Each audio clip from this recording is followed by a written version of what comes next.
पे पार्टी बना रहा है। साहब बाप किस तरह मर्द पे पड़ा है, बेटा साथियों के साथ शराब की बोतलें बियर बांग में पी रहा है। आज साहब सास भूखी सो रही है, बहू सहेलियों के साथ ऐश मस्ती कर रही है। अब साहब घर में माँ बाप का वकार नहीं रहा, माँ बाप की इज्जत नहीं रही। नतीजा ये निकलता है कि तेरी जवानी एक दिन बर्बाद होती है, ये तेरा बिजनेस एक दिन तबाह होता है, एक दिन की तबाही की तहरीर पे पहुंच जाता है। तुझे इस बात का एहसास भी नहीं होता।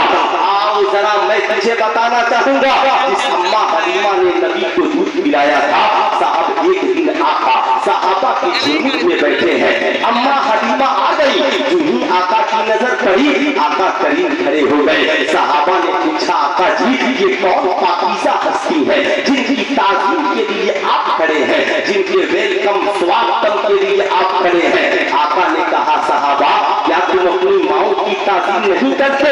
मैं इसकी ताज़ीम के लिए खड़ा हूँ। ये मेरी दूध पिलाने वाली माँ हजरत अम्मा हलीमा है, जिनकी ताज़ीम के लिए मैं खड़ा हूँ। अब सुनो, आका ने इतना ही नहीं किया, अपनी नूरी चादर को उतार कर जमीन पर बिछाया और कहा, माँ आपके बैठने की जगह वो नहीं, आपके बैठने की जगह ये है, आप यहाँ पर तशरीफ रखें। अम्मा हलीमा बैठती है, आका करीब अर्ज करते हैं, अम्मी जान आप चाहे तो सारी दौलत मेरी ले ले और चाहे तो पूरी जिंदगी मेरे साथ रहे, बुरा न मानना।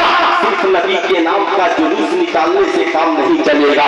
जुलूस निकालिए सुभान अल्लाह, झंडियां लगाइए सुभान अल्लाह, लाइटें सजाइए सुभान अल्लाह, लेकिन सिर्फ झंडियां ही लगेंगी या नबी के किरदार की भी झंडियां हमारी जिंदगी में लगेगी? नबी के सिगर के चराग से भी हमारी जिंदगी को नूर मिलेगा। ईमानदारी से बताइए, आज हम कहाँ पे जीवित हैं, आज हम कहाँ पे जिंदा है, किस समाज में जी रहे हैं? आप नबी ने तो ये कहा, माँ मेरी जितनी दौलत है सब तू ले ले, मगर आज की पढ़ी लिखी औलादें, चाहे मौलाना हो, मुफ्ती हो, डॉक्टर हो, इंजीनियर हो, प्रोफेसर हो, साहब IPS अफसर हो, कोई हो, आज अमीर बेटों का हाथ ये है, माँ अस्पताल में पड़ी हुई है, अब बाप इस तरह मर्ज पे पड़ा है, डॉक्टर बोलता है 10 लाख इलाज में लगेंगे। अब साहब भाई है, बड़ा अमीर है, मगर सबको फूल लगाता है, सारे भाई सुन लो 10 लाख खर्च है,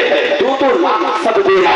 अब साहब गाँव का आज का अंधा कानून सब ये कहता है सबको 2-2 लाख देना होगा। मैंने कहा जीत पगला है, माँ की मोहब्बत यही है, सब 2-2 लाख देंगे। ये 5 उंगलियां बराबर है क्या? नहीं, कोई छोटी है कोई बड़ी है।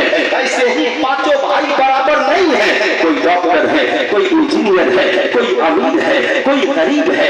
ये कहाँ का इंसाफ है? कहा जाए कि गरीब भी बराबर दे, अमीर भी बराबर दे, तो आज लोग कहते हैं मौलाना नहीं देगा तो हिस्सा नहीं मिलेगा। ओ पगले, जब तू डॉक्टर बन रहा था तो तेरे बाप ने 30 लाख रुपया लगाया, क्या तेरे बाप ने कहा 30 लाख तुझी को दे दूंगा तो बाकी तेरे भाइयों को क्या दूंगा? क्या जब तेरे बाप ने, तेरी माँ ने तुझे इंजीनियर बनाने में 10 लाख खर्च किया तो तेरी माँ ने कभी कहा 10 लाख तुझी को दे दूंगा तो बाकी बेटों को क्या दूंगा? नहीं, तू डॉक्टर बन रहा था, तेरे बाप ने तुझे 50 लाख लगा दिया। तू इंजीनियर बन रहा था, तेरे बाप ने तेरे ऊपर 10 लाख लगा दिया। तुझे प्रोफेसर बनना था, तेरे बाप ने तेरे ऊपर 5 लाख खर्च कर दिया। तुझे मास्टर बनना था, तेरे बाप ने पढ़ाई लिखाई में 15 लाख लगा दिया। लेकिन जो बेटा कमजोर था, नहीं पढ़ सका, उसे खेती में लगा दिया। लेकिन उस भाई ने एक बार भी अपने बाप से नहीं कहा जितना डॉक्टर को दिए हो उतना पैसा मुझे भी देना, जितना इंजीनियर में लगाए हो उतना पैसा मुझे भी लगाना। आज शर्म आती है पढ़े लिखे नौजवानों की इन बातों को सुनकर, तुझे तो चुल्लू भर पानी में डूब कर मर जाना चाहिए। तू डॉक्टर है या माँ बाप के खून करने वाला जालिम है? तू प्रोफेसर, इंजीनियर, मौलाना, मुफ्ती, अमीर है